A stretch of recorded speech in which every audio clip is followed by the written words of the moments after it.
Jsi se mu nepřipěl na moje narození. A ty se mu děvíš, co pole? Jo. Asi se mu nepřipěl pole. No prosím tě, co jsem ti polel?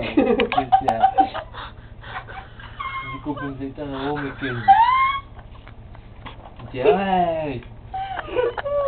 Dělej, že ona tak se na mě vysrala. No úplně. To je ta spát prostě. To je jedna velička, ta spát.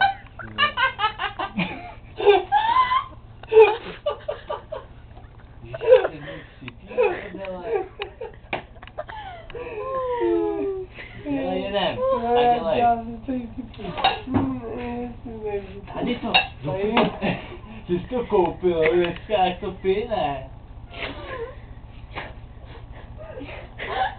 Vůbec nechápu. Už to nechceš pít.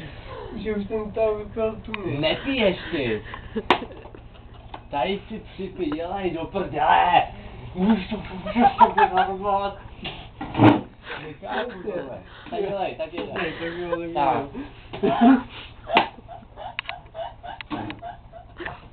Ale to jsou sračky tohle, co na polovině. To jsou sračky.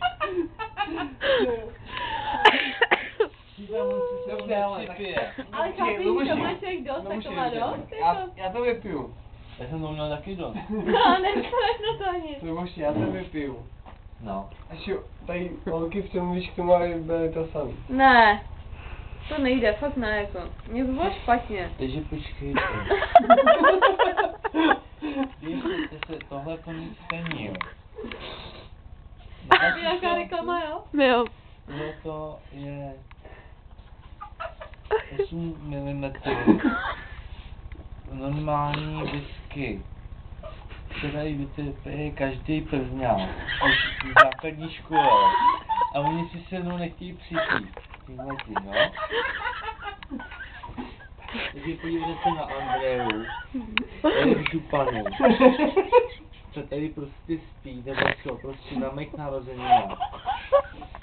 A nechci si pít Morgane, dopadne a mnou to vypila.